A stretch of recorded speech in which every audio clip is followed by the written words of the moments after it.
CBSE और ICSE board की 12वीं कक्षा की परीक्षा रद्द होने के बाद राज्य बोर्ड की परीक्षाएं भी कैंसिल की जा रही हैं। हरियाणा और गुजरात के बाद अब मध्य प्रदेश के राज्य बोर्ड ने भी 12वीं की परीक्षा को रद्द कर दिया है। मुख्यमंत्री शिवराज सिंह चौहान ने इसका ऐलान भी किया है। उन्होंने कहा कि 12वीं बोर्ड के रिजल्ट किस आधार पर तैयार किए जाएंगे, ये तय करने के लिए मंत्रियों का एक समूह बनाया गया है, जो विशेषज्ञों से चर्चा करने के बाद आंतरिक मूल्यांकन या अन्य आधारों पर विचार करेगा और रिजल्ट का तरीका भी तय करेंगे।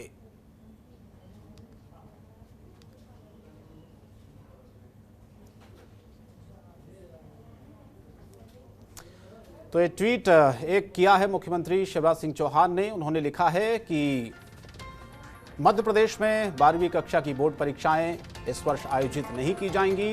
बच्चों की जिंदगी हमारे लिए अनमोल है। करियर की चिंता हम लोग बाद में कर लेंगे। बच्चों पर जिस समय कोरोना का बोझ है, उस समय हम उन पर परीक्षाओं का मानसिक बोझ नहीं डाल सकते हैं। ये ट्वीट किया है मध्य प्रदेश के मुख्यमंत्री शिवराज सिंह चौहान ने।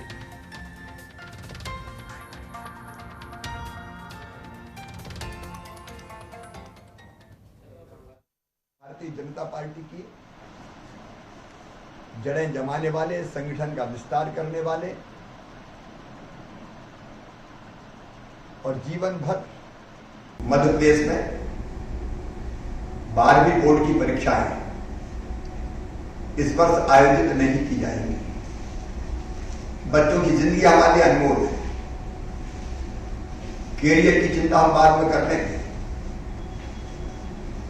इस समय बच्चों पर, जब वो कोरोना का संकट झेल रहे हैं, पूरा देश और प्रदेश झेल रहा है, परीक्षाओं का मानसिक बोझ डालना कतई उचित नहीं है। मध्य प्रदेश में तो केंद्र सरकार द्वारा जो सीबीएसई 12वीं की परीक्षा कैंसिल होने के बाद अब मध्य प्रदेश में 12वीं बोर्ड की परीक्षा रद्द कर दी गई है। मुख्यमंत्री शिवराज सिंह चौहान ने इसकी जानकारी दी और ट्वीट भी किया उन्होंने, और सीधे सीधे उन्होंने लिखा है कि बच्चों का भविष्य अनमोल है, उनके करियर की चिंता हम लोग बाद में कर लेंगे, लेकिन बच्चों पर जिस समय कोरोना का बोझ है, उस समय हम उन बच्चों पर परीक्षाओं का मानसिक बोझ नहीं डालना चाहते हैं। तो ये एक सवाल बार बार उठ रहा था कि कोरोना काल में क्या परीक्षाएं होनी चाहिए या नहीं होनी चाहिए, लेकिन सीबीएसई 12वीं की परीक्षा कैंसिल होने के बाद अब मध्य प्रदेश में भी ये 12वीं बोर्ड की परीक्षा रद्द कर दी गई है। और खुद बाकायदा इसके लिए मुख्यमंत्री शिवराज सिंह चौहान ने सीधे सीधे बच्चों के स्वास्थ्य को लेकर चिंता जताई है। उन्होंने कहा कि बच्चों का जो एक तरह से भविष्य है, ख़ास तौर पर अगर बात की जाए बच्चों की ज़िंदगी पर, उन्होंने ज़्यादा फोकस किया। उन्होंने कहा कि वाकई ये ऐसा वक्त है जब हमको सबकी ज़िंदगी बचानी है, उसमें बच्चे भी शामिल हैं। परीक्षाएं कराकर उनकी ज़िंदगी को खतरे में नहीं डाला जा सकता है। करियर की चिंता बाद में भी की जा सकती है, लेकिन इस समय फोकस सबसे ज़्यादा है ज़िंदगियों को बचाना। बच्चों पर कोई किसी तरह का संकट ना आए। बच्चों पर जिस समय कोरोना का बोझ है एक तरफ से, और ऊपर से अगर परीक्षाओं का बोझ उन पर आएगा तो मानसिक तनाव बच्चों का बढ़ सकता था। तो इस तरह से अब मध्य प्रदेश में भी 12वीं बोर्ड की परीक्षाएं रद्द कर दी गई हैं। ये जानकारी इस वक्त आपको बता दें। हालांकि मुख्यमंत्री शिवराज सिंह चौहान ने बाकायदा इसको लेकर एक ट्वीट भी किया है। तो मध्य प्रदेश में एमपी बोर्ड 10वीं की परीक्षा पहले ही रद्द कर दी गई थी। केंद्र द्वारा जो सीबीएसई 12वीं की परीक्षा रद्द होने के दूसरे दिन बैठक हुई, उसके बाद मध्य प्रदेश बोर्ड भी परीक्षा को रद्द कर दिया गया। ये एक निर्णय लिया गया। तो पहले ये हालांकि तय माना जा रहा था कि परिस्थितियां सामान्य होंगी तो परीक्षाएं कराई जाएंगी। हालांकि इसके लिए तैयारियां भी कर ली गई थी, लेकिन जब केंद्र सरकार द्वारा जो सीबीएसई 12वीं की परीक्षा कैंसिल होने के बाद अब ये फैसला मध्य प्रदेश में भी लिया गया। मध्य प्रदेश में 12वीं बोर्ड की परीक्षाओं को रद्द कर दिया गया है। तो सीबीएसई के बाद मध्य प्रदेश की शिवराज सरकार का भी ये फैसला, और बाकायदा ये कहा है मुख्यमंत्री ने कि रिजल्ट तैयार करने का तरीका ढूंढने के लिए मंत्री समूह का एक गठन भी किया जाएगा।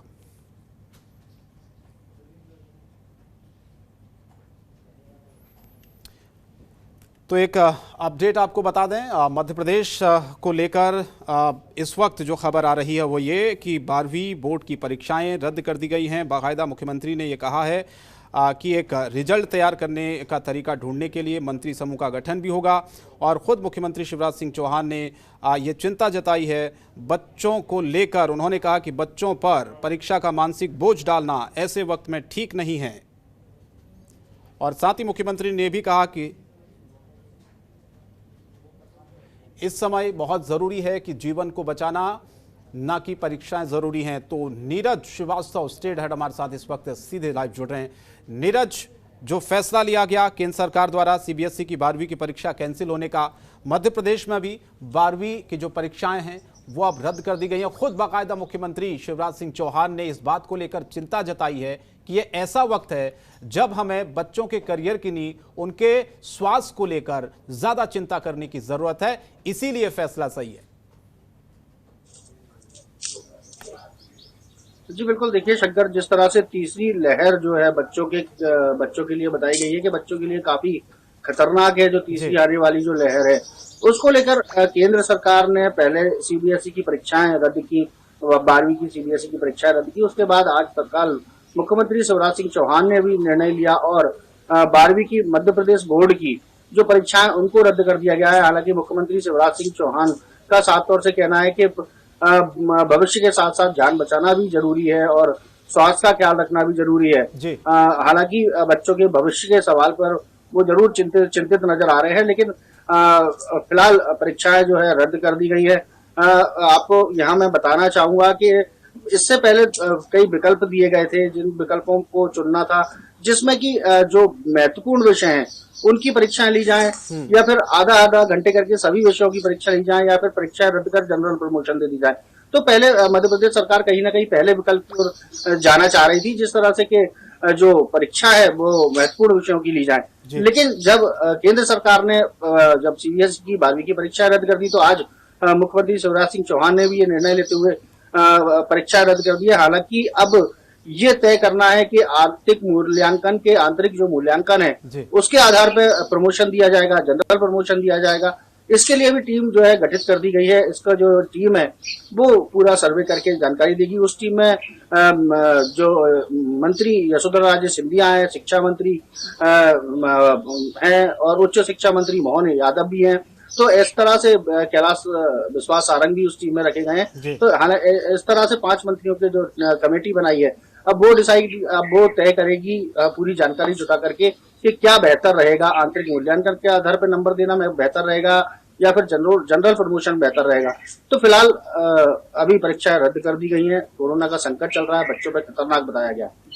लेकिन जो स्कूल संचालक हैं कुछ नीरज, इस पर आपत्ति जता रहे हैं। वो ये कह रहे हैं कि चुनावी रैलियां हो सकती हैं, तो परीक्षाएं क्यों नहीं आयोजित की जा सकती हैं ऐसे वक्त में? इसको लेकर क्या खबरें हैं वहां पर?